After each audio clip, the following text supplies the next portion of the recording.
A lot of people's mentality is, well, things change. Things are gonna be different. It's okay. So what? You don't go out as much anymore. People think like this, but they don't realize that's why your relationship is deteriorating. Certified relationship coach and best-selling author, Ms. Stephan Speaks. We can't just think it's okay, especially with our partners, to speak however we want, to throw all kinds of insults, to be disrespectful and think this is okay. Because what people are not realizing is, what would you say are the three most important things that every man needs? And what would be the three things that every woman needs from their man to feel fulfilled? I'm not gonna lie to you, I still struggle with in some points, not because I don't believe what I'm about to say, but because if true, it's a hard pill to swallow. What do you think is the best way for a driven, confident, alpha, masculine man, healthy, conscious, masculine man, to eliminate distractions or temptations when they're in a committed, intimate, long-term relationship from wanting to think about other women or scroll on Instagram and dream about what that could be like and be tempted to say, I need more partners? You have to cut off everything that feeds the struggle.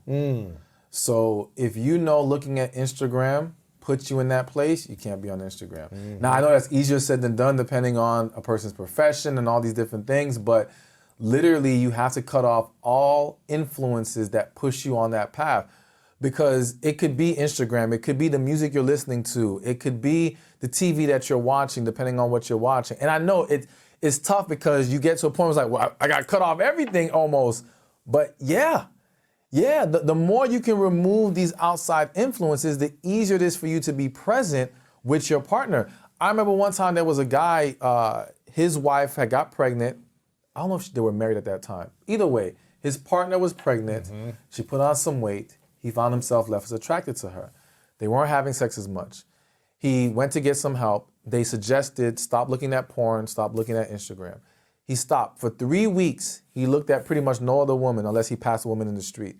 He said after 3 weeks, he found himself more attracted to his partner. Wow. Even without the weight loss. Now, it doesn't mean he still didn't want her to lose weight because sustaining that, it was still gonna have to make some adjustments, but it did help. Interesting. Because he didn't have these other influences constantly being put in his face that makes him question, okay, what's going on here? Like, I don't like this, or, you know, dang, I could have this too, or, you know. What that would be like. Exactly. So it's just, we've got to know our weaknesses and where we fall short and just cut it off at the root as best as possible. I think it goes back to also communicating your needs, you know, your agreements, your roles, responsibilities in the relationship, and making sure your needs are met as a man. Yes. If your needs are not met, and it opens the door. You're like, oh, okay. If I can't get it here, then I wonder what that would be like, or this would be like. Yes. That's why I think it's really important to have these real, honest conversations before you get committed about what your needs are. Absolutely. Maybe there's a man that's like, I only need to have sex a couple times a month and I'm happy.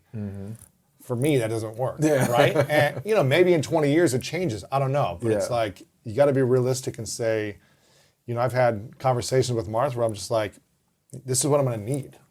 This is what I'm going to need, and are you able to provide this? And if not, I don't want to push you on something that you don't want to do, you know? And same for you. What are your needs? And can I provide those for you? Absolutely. And if I can't provide for your needs, you shouldn't be with me. We shouldn't be together if it doesn't naturally align, right? We should be naturally aligning, not you have to change 3 things about you in order to please me and I have to change everything to please you. I don't think that's the right match. No, it's not. There might be sexual attraction. You maybe have fun. You could be friends, whatever, but I'm talking healthy, long-term commitment. Yeah. With the least amount of pain. You know what I mean? It's like there's going to be challenge. There's going to be adversity and pain that causes by living life. But if you can minimize stress and anxiety within the relationship, I think that's the best approach. Absolutely. And talking about needs is key up front. So I'm hearing you say men need to eliminate any temptation or distractions that might get them thinking about another option. Yes. And I do agree with you 100%. As the next thing would be making sure we lay out those needs and desires and make sure they're being met on both sides. Because I'm a firm believer, you can't expect this person to meet all your requirements if you're not going to do the same for them. But I do think that there's a lot of men who they don't take it as far as they need to, as far as expressing what is it exactly you want from this woman Even the to be weird, happy. crazy, Yes. sexual, like, nuances. Like, Exactly. you gotta go there. Yes. Even if it's uncomfortable or you feel like, man, they're gonna judge me or they're gonna think this is weird. Mm-hmm. But if you don't get that, you're gonna resent it in a year, 2 years, 6 months. Exactly. Right? And you'll be thinking about, where can I get this met? And that's the key. If you can honestly say, if I don't get this, I'm good. Like, I would like this, but it's not a big deal to me. I can go without it. right. Cool. But if you know going without this is gonna disturb you and be a huge struggle for you, yeah, you're asking for problems. Why do you think it's so hard for men to only be with one woman? Or why do you think that's the struggle for men when they think about it? Like, can I only be with one woman for the rest of my life? And they're like, well, if I could just have like a threesome once a year, like it would all be, we hear these conversations, but why is it challenging? And from the men that you've met who are extremely sexually satisfied with their one intimate partner for decades, what is it they're doing differently, or how have they shifted that thinking that they need more women? So here's my current theories and beliefs that I'm not gonna lie to you, I still struggle with in some points, not because I don't believe what I'm about to say, but because if true, it's a hard pill to swallow. So I'm of belief that the majority of men can actually be happy with one woman, no problem. I view it in the same way I view business, all right? There's the bosses and the workers, and neither label is a negative to either side, okay? It's just a reality that there are men who, they don't need a bunch. They don't need a lot in their life. If they're making a certain salary, they have a roof over their head, food on their table, needs are being met, they're good. They don't have this extra gear of ambition that says go out and do more. That kind of guy can have his one woman. Again, key is needs are being met. In the relationship. Yes, in the relationship, I think he's fine. He can do that for the rest of his life, no problem. Live a happy, fulfilled life. Yes. And understand, because that man doesn't even have the desire in him or the energy to go out there trying to mingle with other women and all that kind of stuff. Exactly. A lot of effort. Yes. It takes a certain kind of mindset and energy to be able to do that. A lot of guys aren't like that. They just want to be happy and have their needs met, and that's it. But then there's the smaller percentage of men, which we could argue are the more desirable men of society, who tend to be more ambitious men. Like, I remember reading somewhere, if I'm correct, people like Einstein, Steve Jobs, all these geniuses, high sexual energy. There seems to be this connection, this correlation between these ambitious men, these very unique individuals that do big things in life, and them having this very high sexual energy. And again, they probably had to learn to transmute some of that to accomplish what they accomplished. Where these types of men, there's a greater struggle now to just be limited to that one woman, because it's the same thing that they struggle with being limited to one invention or one business. You know what I'm saying? They just have this mind and this desire for more. I gotta keep going, And so I think that guy is the guy that, I don't know if it's maybe his testosterone is higher than normal. I don't know what is it in the man that causes that. But I do believe that every highly ambitious, successful man I know, the vast majority, so let me not say every, but the vast majority of them have that struggle or don't even believe in monogamy, period. All right? Okay, finish what you're saying. Yeah, I will say some of the ones who have, like, I feel for me personally, the thing that helps me is my relationship with God. Yeah. If I take that away, I'm not gonna lie to you. I don't know. Yeah, you're a dog. It's a wrap. Without God, you're a dog. Yeah, it's a wrap. Like, and let me just be clear. Not dog as in, I would never be a liar. I'll never be playing women, taking advantage of them. None of that. But would I be all over the place? Potentially. Yeah. Devon Franklin talks about this in one of his books about there's a dog in every man, right? Again, not like a mean dog, but like a dog that has like a desire to go get another bone out there. Yeah. You know, it's like and it's learning how to fight the dog within you that has that desire, right? What happens, have you ever met a man who's been in a marriage, let's say, or a long-term relationship with one person as a constant, but has other sexual encounters with other women, and the relationship works long term with that one person still. Open relationship or hall passes that are aware of this, the partner is aware of this, where you still have this really happy, intimate, connected partnership between the man and the main partner. Have you met anyone like this? No, honestly. What typically happens when a man is with someone but also is with other people? Yeah, so I think, one, we have to make sure we define what work means. So to some people, it's working because they're still together. I mean happy, healthy. Exactly. Like that's the fulfilled. key. So for that to be the standard of what we call it's working, no. You haven't seen that? I haven't seen it. I'm not, I can never say it doesn't exist 100%. But what I think is, what I believe strongly is that the woman accepting that is already kind of killing off a piece of herself. That piece that wants to be number one in his life, that wants to be fully loved, to feel like he doesn't need anyone else but me. And I argue that, kind of going back to masculine and feminine, to show you another difference between men, women need love at a level or in a way that men don't. Meaning that if you went to a woman and you said, or if you went to a man and you said, I will give you this woman, she will give you everything that you need, fulfill all your desires, but she cannot say she's in love with you. Will you take it?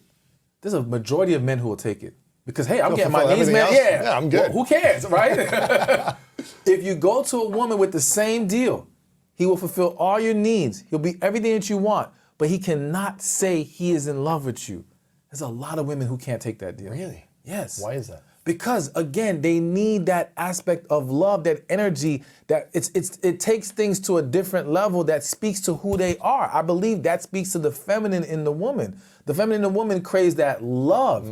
We are more in, you can call it the more logical mind or whatever you want to call it, but we just want, as long as we're getting what we need, it's easier for us. Yes, we feel respected and we're being satisfied.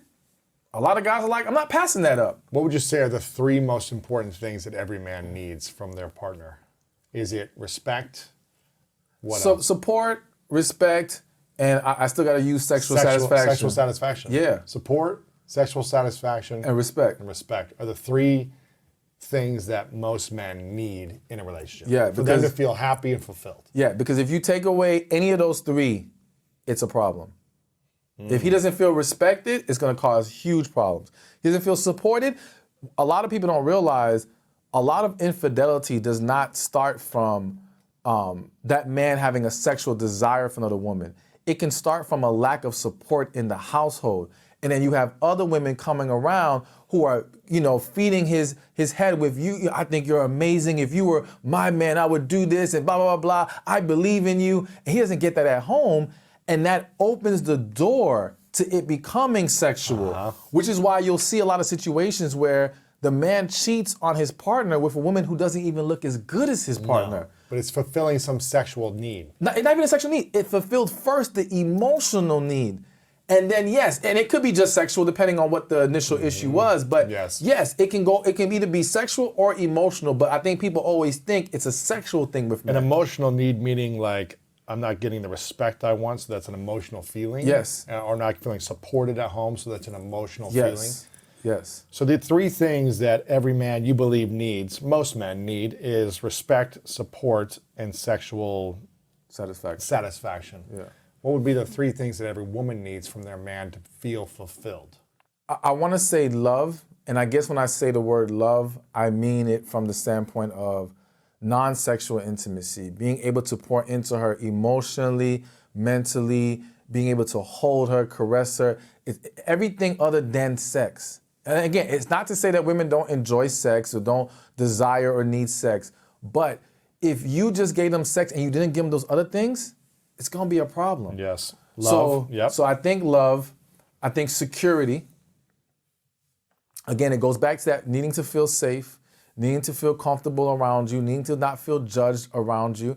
I think that's extremely important. Again, you take away a woman's security. I want to give one quick example. I had one client where she was with a guy, and while they were in a relationship, she never had an orgasm with him, okay? They get married, and it's orgasm city. Really? Yes. it just starts flowing out. Oh. Okay. Yes. Boom. Now she feels fully safe. Yes. But then here's what happened. Years in, he was in the military. He cheats on her. The orgasm stopped. And I always use that to say, listen, nothing changed sexually as far as physically what was happening. But mentally and emotionally, she no longer felt safe and secure in this relationship. And that was enough to turn the switch on and off when it came to her sexual satisfaction and her being sexually receptive to him. Yes. So definitely security is the other thing. And I think I'm trying to find the right way to phrase this, but I feel like the word that I want to use is stimulation. I feel that women need to be stimulated by their man. Now, that could be mental stimulation, that could just be spontaneous fun in the relationship, just not being boring. Like, women can get very bored easily in a relationship. You have to find a way to keep her stimulated. Again, and I don't want men to hear that and think I'm constantly doing, no, but there has to be enough in your bag that you can pull out when necessary, or that certain things you possess naturally that keep her in that place. Because once she gets too bored, that opens the doors to problems as well. Is it harder for a man to provide these keys for a woman to feel satisfied, or is it harder for a woman to show up and give what the man needs to be satisfied? So my honest answer, my initial, what I want to say is it's harder for the man. Because men, it's hard, in general, it's hard for a driven masculine man to really take a moment to be non-sexual and intimate in an affectionate, listening, compassionate, generous way. And to think about, how can I be spontaneous and fun and interesting when I'm just focused and driven to go provide and bring back? Yeah. It's harder, right? Yeah. So basically you can look at it as you've got to really be able to tap into your feminine side, so to speak. As a man. As a man, to be able to tap into her needs and desires. Whereas she doesn't necessarily have to tap into her masculine side to satisfy us. No. Other than you could argue maybe when it comes to her approach to sex.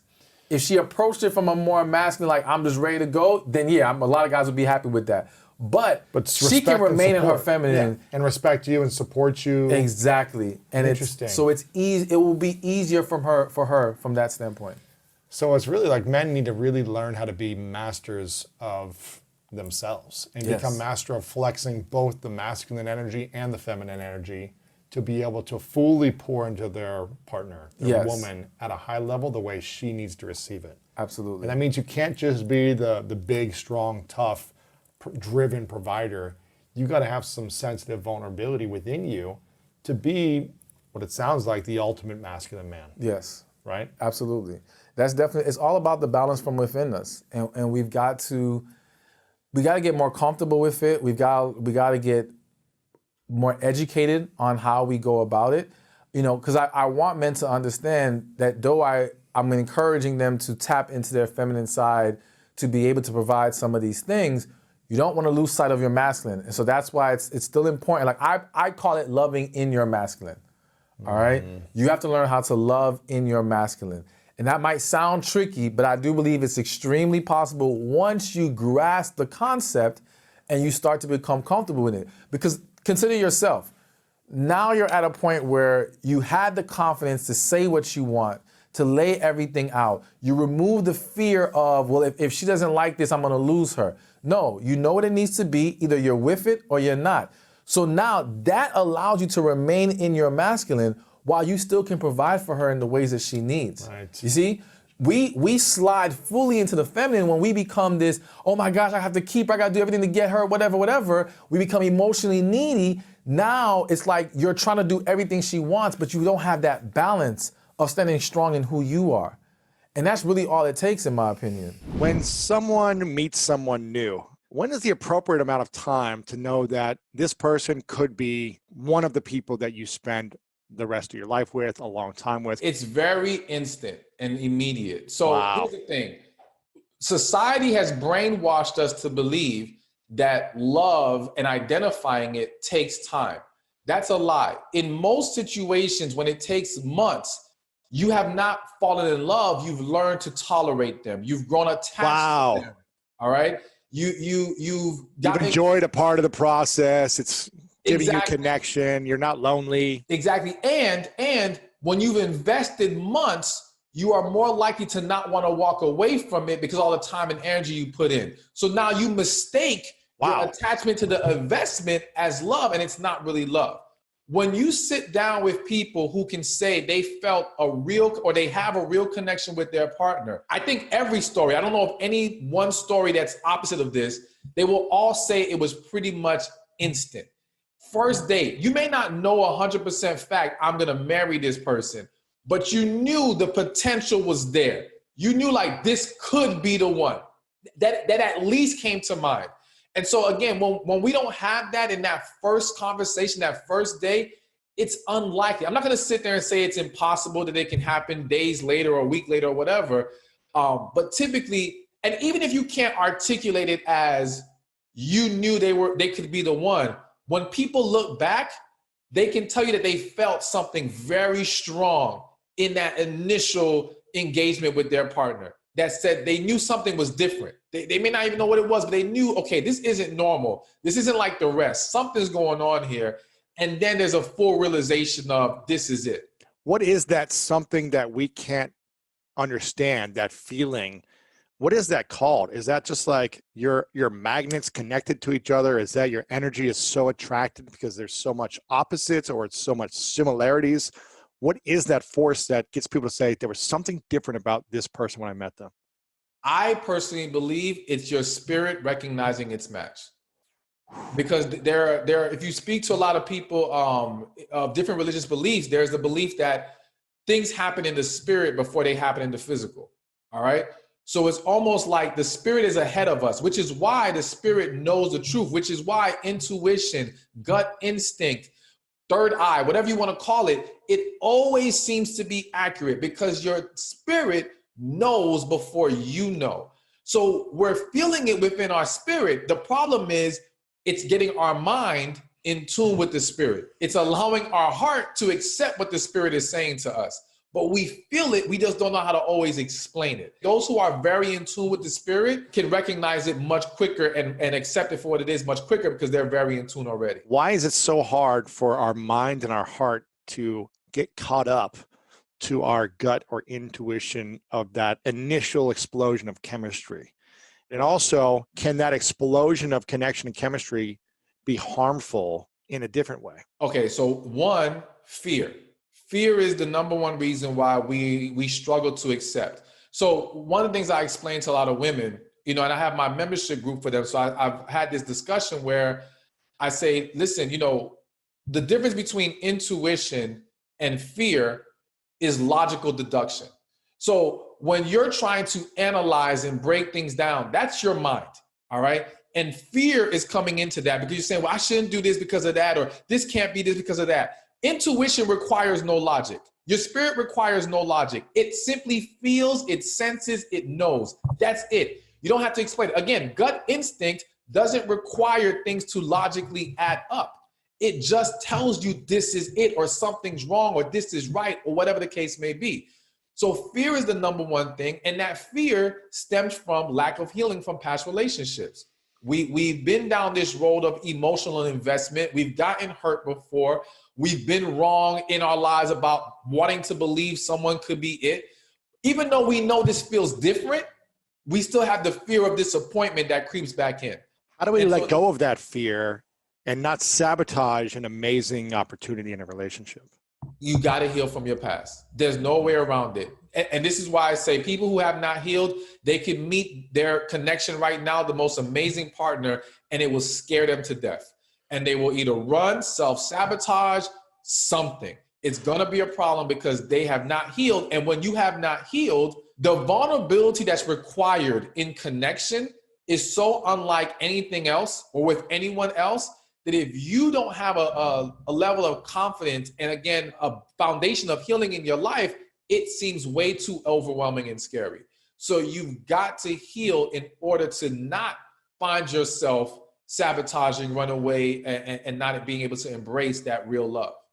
What if both parties come to something and there's this explosion of chemistry or just instant, like, wow, there's something different feeling, and both have not healed their past, but they stay together, they figure it out, and they're together? Is there going to be a lot of problems and trauma and stress that comes up over the years if they both haven't healed before they get into a relationship? Or can they heal in the relationship together?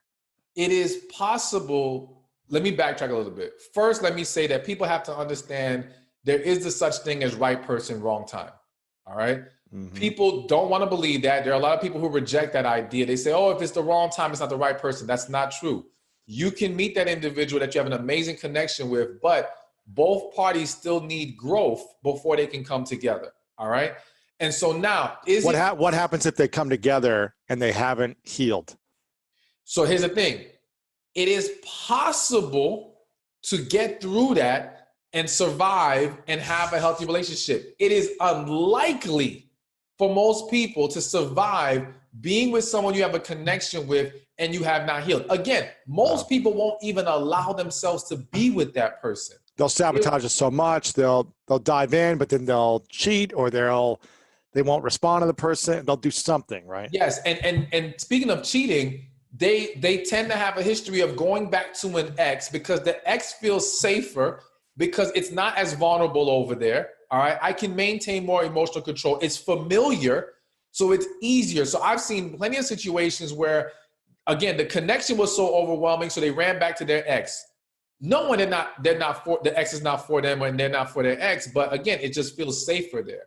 So yes, a lot can go wrong if you try to be together when you have not healed and you have this connection. It would be best to acknowledge, okay, you know what? We got some work we need to do. We realize we have a connection here. Let's work on ourselves in the meantime before we take that next step. Can you heal while having sex with one or multiple partners for fun on the side? I'm not going to say it's impossible, but again, highly unlikely. Sex is such a distracting thing. And we have to understand that so much can come from our sexual interactions. There can be new drama. There can be, an unwanted pregnancy. There can be a host of things. And all of that will derail you in the healing process. You also have to be honest with yourself.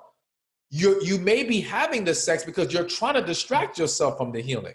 Like the sex is just a coping mechanism for you. Same as drugs, same as alcohol. People turn to these things because they don't want to deal with their reality in life. So You got to be honest. Are you trying to just bury your head in sexual interactions? Or is it just, if it's happening in a natural flow of life, okay, then there's a greater chance that you can survive this, but you got to be really careful. I would suggest cutting that off if you're trying to heal.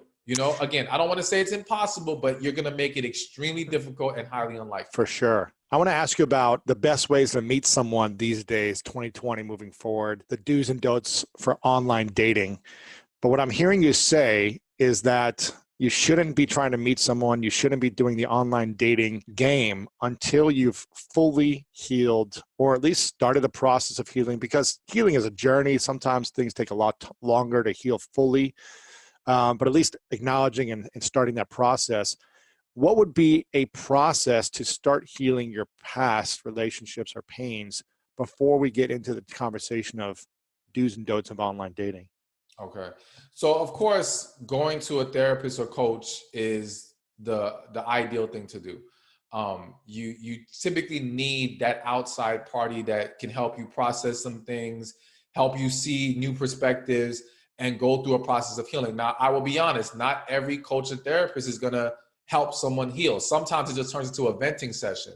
So you've got to be real careful about, okay, if I've been going to this therapist or coach for many weeks or months now, what progress have I really made? Have I been resolving, or have I been coping? Because many are teaching you how to cope and manage and how to function within your brokenness, but they're not resolving it and helping you heal. Now, of course, I'm big on healing. So I have my book, Love After Heartbreak, which gives people the exact steps to healing. So one of the steps, I'll give you the first step, is getting the hurt out in front of you. So it's this who hurt me list. And so you get a piece of paper, you write down who hurt me, and you ask yourself the question, who hurt me? And now everyone who comes to mind, you put them on the paper. Doesn't matter if it happened very long ago. Doesn't matter if you think you moved past it. If they come to mind when you ask the question, then that means there's some kind of relevance there. And so now you put them on the paper in like 2 sentences of what they did to hurt you. This will now at least help us identify what you've been holding on to and where the hurt is and what needs to be properly addressed. And then from there, we can do the other steps of getting things off your chest and forgiveness and all these different things that's involved in healing. I love that. I'm a big proponent of writing letters to people that you never send them, telling them how it made you feel, what you're frustrated and angry about with them, forgiving them, letting it go. And then I like to burn the letter and bury it as well in the ground to hopefully create a sense of like, okay, this was alive in me and now I'm killing this and this feeling, this energy, and I'm putting it to bed and I'm putting it back in the world to hopefully create something new, to grow something new and more loving and powerful and create that intention. But I think that's really important. When should we know that we are healed enough? How do we know when our healing has gone far enough down its journey before we should get into meeting someone new, putting ourselves out there on social media, online dating apps, and things like that? All right. Well, first thing I want to say is now there are going to be times where sending the letter to the person is actually the best thing to do. Really? Yes. A lot of people are scared about that, and it's a very difficult hurdle to jump. But I literally got a DM today from a woman who read the book. She wrote her letter last year. It was to her mother. She didn't want to send it. She held on to it. She said she just finally built up the courage, because I tell them in the book, 99% of the time, I'm going to tell you to send the letter. Wow. And so she finally did it. And she said they end up having the best conversation they've ever had in their life. Now they're like the best of friends. Like, it's taking their relationship to a whole new level. And that's not the purpose of sending it, but there's so much good that can come from taking the extra step of actually sending the letter and making sure that person is aware of how you felt and what you were going through. Now, in regards to knowing when you've properly healed, number one thing is when you can embrace being fully vulnerable with somebody. All right. If vulnerability still scares you, you have not healed enough. All right. You've got to be willing to open your heart. We can't say we want love and then put walls up around our heart and be afraid to give it to someone. You're contradicting yourself. You're working against yourself. So you've got to be willing to be vulnerable. You also have to make sure any negative perceptions that you've held onto due to past experiences, you've done away with them. So for example, if you have been saying all men are dogs because you've been hurt by so many men, well, you can't be out there dating and still screaming all men are dogs. That's not going to work in your favor. You've got to accept that good men exist, that you can receive a great man, that you deserve a great man. So when you have a more positive outlook and way of thinking, and listen, we're going to all have our negative thought moments. That happens. But your dominant or more consistent thought pattern is positive, hopeful, and things of that nature. Now we can say you're ready to get back out there. How important is the language or the inner thoughts, the actual physical words we use in the inner language, the inner dialogue, in terms of attracting or finding the right partner? It's extremely important. You know, we hear it all the time. Words are power. And the reality is that the words you speak to yourself, the thoughts you have, they will, whether knowingly or unknowingly to you, they will dictate your energy, the energy that you give off to people, or the way that your spirit comes across to individuals. And so you can put on a happy face, but if your thought is negative, pessimistic, all right, and dwelling in this, then your energy will still be negative. All right, what you do on the surface isn't going to be able to hide that, which is why you have some people who swear, well, I'm not a bad person. Yeah, but you're not a positive person. All right, you may be good people, but no, you are miserable. And it's not even just you're miserable like you're dwelling in it in your life, but you give off miserable energy. And so who's going to want to be around that? Who's going to want to commit to that? At the most, they might want to have sex with you, but they're not going to want to tie themselves to you in a committed long-term relationship or marriage. And people can feel that energy. I don't care if you're a man, woman, or in between. You can feel the energy of someone. And if you haven't healed properly yourself, you may be attracted to a wounded individual to then try to find some validation or try to find some connection there. And that's why it's important for you to heal so that you can fully see the energy around you and see who is a potential great match for you.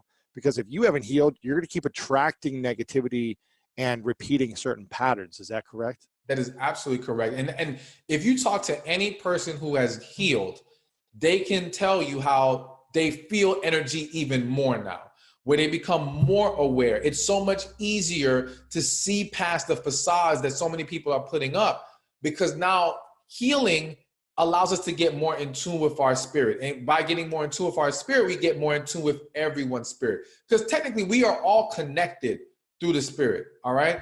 And so it's easier to be in touch with that when you get rid of the blockage of trauma, past disappointments and hurts, disappointments, things of that nature. It's powerful stuff, man. I'm still trying to get into one of my first questions, which is what's the best way to meet someone these days in online dating? But it sounds like that's so far ahead of what you need to be thinking about first. Like, have I started to heal? Are there people who have hurt me?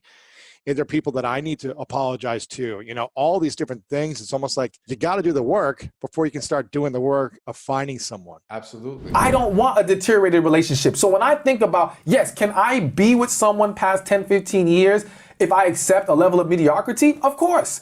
But you don't want that. Exactly. I'm saying, can we maintain excellence after these 10, 15 years? Fulfillment. Exactly. Fun, play. Peace, happiness, joy, all these things. Because to me, what is the point of being here if we don't have it, if we're not operating at our highest level? What about the saying that I hear, whether this is a meme or this is women saying this online, maybe you know the line better than me. If he can't accept me at my worst, he doesn't deserve me at my best. I hate that line. I absolutely hate it. And I hate it because it has turned into validation for not addressing your flaws and issues. All right? I agree with it from the standpoint of you've got to be able to handle your partner's worst moments. All right? Because we're going to all have moments. We're going to all fall. We're all going to make a mistake. It's going to happen. Over time, that's just the way it is. But when you are essentially trying to say, I have a horrible flaw and you should accept it, even when I want to consistently make you deal with it, no, that's not going to work for me. Yeah, I can't accept that. That's not okay. And so a lot of people, that's what they're turning it into. That's you not taking accountability and responsibility for growth. Exactly. It's going back to, okay, this is where I'm at. I don't want to address it. You just have to accept it or don't be with me. Exactly. You know, it reminds me of like, I don't know if they still say it, but I know at one time people would say arguing is healthy for a relationship. All right? I despise that. I don't know if I agree. I understand that. Yeah, I just don't like that. No, at all. Can you communicate with we don't agree on this, but do you have to argue? Exactly. That's my thing. Disagreement is acceptable. Disrespect is not. Ooh. All right? So say it one more time. Disagreement is acceptable. Disrespect is not. That's good. All right? So my thing is, yes, it's okay and even healthy to have disagreements because we have different perspectives. We can bounce ideas off each other. We simply have to know how to navigate that and come to an official decision on things when we have those moments. But arguing says we are being disrespectful, whether our tone is negative, the words that we're using, you know, we're getting loud, we're getting angry, we're basically throwing negative energy at our partner. That's not healthy. There's nothing healthy about that. But a lot of people will say that because they want to validate the unhealthiness in their relationship. They don't want to face the issue of, I need to learn how to talk to my partner better. I don't want to have to fix my tone. Why do I have to watch what I say? Because that's what an adult does. Wow. All right, grow up. Like, I'm sorry to anyone listening to this, but that's just real. We can't just think it's okay, especially with our partners, to speak however we want, to throw all kinds of insults, to be disrespectful and think this is okay. Because what people are not realizing is all it takes is that one really bad argument to plant a seed of negativity that now grows into something worse in the relationship. A lot of people's issues are not the issue that they're facing in that current moment. It's the culmination of all kinds of things before then. It's the buildup from that last time you disrespected me or made me feel some kind of way. And ever since then, I've resented you. And now in this resentment, I've given you an attitude. You didn't know what the attitude was about because I didn't communicate clearly. Now you're giving me attitude. And now you see how it turns into other things. Now that attitude turns into not having sex with each other. That attitude turns into, okay, the way that we talk to each other in general. Maybe becoming secretive because now we don't feel like dealing with each other anymore. And what you don't realize is it started from disrespectful arguing. Wow. All right? It could also start from some other stuff. All right? But arguing is a huge problem for a lot of people, and we can't just keep sweeping under the rug. So going back to your point about the whole take me as at my worst, yes, worst moment. You can have a moment. Always like this. Yeah, and once in a while, a good attitude. Exactly. Consistent negative behavior has to be addressed and corrected. So arguments are disrespect, but disagreements is okay. Is that what you said? Yeah, the disagreement is acceptable. Disrespect is not. Yes. So you can always disagree, and you can agree to not agree. Yeah. Or you can, is that right? Agree to disagree. Yeah, agree to disagree. But what I'm hearing you say is that arguing, saying what's on your mind in an angry, aggressive way, tearing down a partner is never going to do anything good for someone. Exactly. People have to understand, whenever someone feels attacked, they will defend themselves. Even if they know they're wrong, even if the point you're making is actually solid, the way you're coming at them negates their ability to receive it. That's why even me as a speaker, my focus has been, do I want to be heard or do I want people to receive my message? All right? If I want to be heard, I can speak however I want. I can be blatant with the insults. I can cut people down. I can just make jokes of everybody's situation because it's just entertainment. I just want to be heard. But no, I want people to receive it. And if I want people to receive it, I have to be more considerate, more compassionate. I have to check my tone. I have to be careful with my words. And that's why if people watch my videos, they'll see I try to be very careful with my words because I want you to receive what I'm saying. So if we're in a relationship, we have to take that approach. If you want them to hear you, be mindful of how you're talking to them. Why is this so hard for people? Because again, they don't want to face or they don't want to do the work of correction. All right. And the work of correction can entail the healing and again, facing those issues. It's also conditioning. If people have been brought up in households and environments where this is how they talk to each other, it's very hard to change that, it's foreign to now speak in a more loving and positive way. It's foreign to sit and be quiet and listen. All right. So now they have to reprogram themselves, and that's a lot of work. And I think also the acceptance of the way you're communicating is wrong. People don't like to face that they were wrong. They don't want to have to accept that. So it's, no, I have to dig an even deeper hole and stick with this whole negative approach of how I do things because no, there's nothing wrong with this. Or I see other people do it, they're fine. No, they're not fine. They're not okay. So I think those reasons, and just overall, they don't want to have to do the work. And so they rather make excuses for it. So it sounds like, again, we go back to step one, healing. Always. If you can learn to heal, you can start to improve the quality of your choices, dating someone in a relationship or getting out quicker. You can be a more effective communicator in relationships, whether you're dating or in a long-term committed relationship. You can have a better relationship overall with yourself when you heal and with someone else. So can you give me a breakdown, a boot camp 101 on how to recognize what you need to heal and then how to start healing that? Okay. What does that look like for someone? Okay, I need to heal, Stephan. What do you mean by that? How do I do it? How do I get started? How long does it take to get healed? Okay. Is this a lifelong journey? Is this overnight? What does it look like? All right, so first thing, how long does it take to heal? It's going to take as long as you're willing to put in the work. Oh. Healing is not a time thing. It's a work thing. Mm-hmm. So when you hear people say time heals all wounds, no, it doesn't. Time alone doesn't heal a damn thing, all right? It can help. It does aid in the process. But by itself, it is no good. You have to take certain steps. So when people think, well, I'm going to take a year off from relationships to heal. Why a year? And if you're not doing the work in that year means nothing. And that's what happens to a lot of people. They took a year off, but what they did was they hid from the world. They hid from relationships.